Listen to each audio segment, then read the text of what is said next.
This Schefter situation with these emails where he sends it to Bruce Allen and says, do I need anything tweaked, changed, or anything like that? And in the insider game, we know you all have to have relationships with people who are making decisions. That's how you get inside information.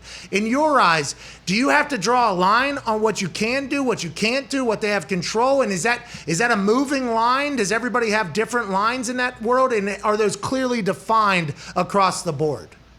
Well, what I try to do whenever I'm reporting something that's sensitive or important or, career changing, life changing, like real stuff. We're not talking like ankle sprains, but like, the important, hopefully important news that we report a lot of times on Sunday mornings, like this coach may be fired, this quarterback may be benched, this player's going to have surgery.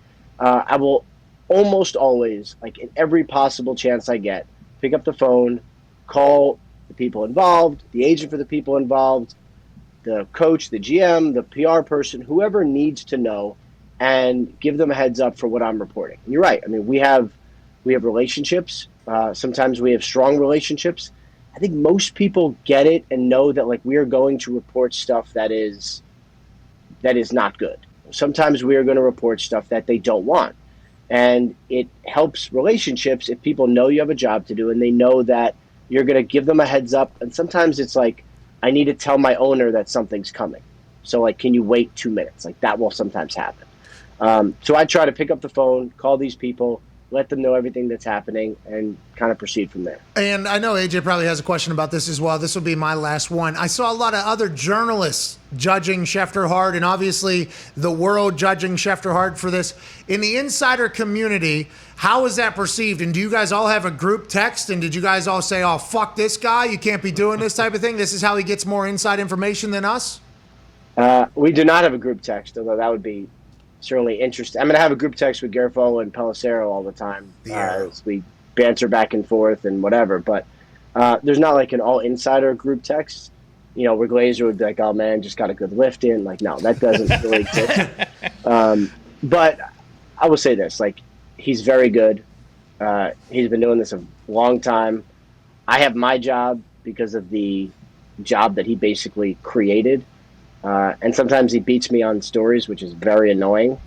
Well, that's because he's letting people just write his entire article. I'm joking. He's very good. I know. I'm joking. That was low. That was low. I shouldn't have done that at the particular time. But I appreciate hearing that from you and I appreciate you answering that, by the way, because as soon as I heard about it, I think my initial reaction was like, okay, I could see how people are like, whoa, whoa, whoa, whoa, whoa. Especially in the middle of a CBA, you're allowing somebody to do this. And then I was wondering to myself, well, how do insiders get information? They have to have some sort of relationship with people, of very powerful people. So I'm happy you answered that question. Thank you for that, Rap Sheet. I appreciate it. Go ahead, AJ. Could you give an example of maybe something you would send to a GM or a coach in writing? I know the big issue was he sent the whole article. Like, what would be an example of something you actually do send them in writing?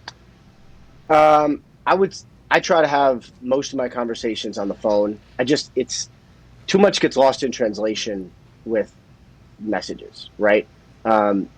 So I would say I will almost always pick up the phone and read someone what I'm reporting.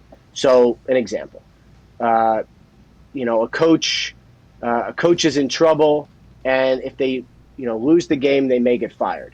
I would probably call up the GM or the owner or whoever is in charge and be like, here is what I'm going to say on Sunday. If it is, a contract situation, if a contract's done, it's done. But if it's not done, I will give a heads up and be like, here's the language I'm planning to use, and people will push back.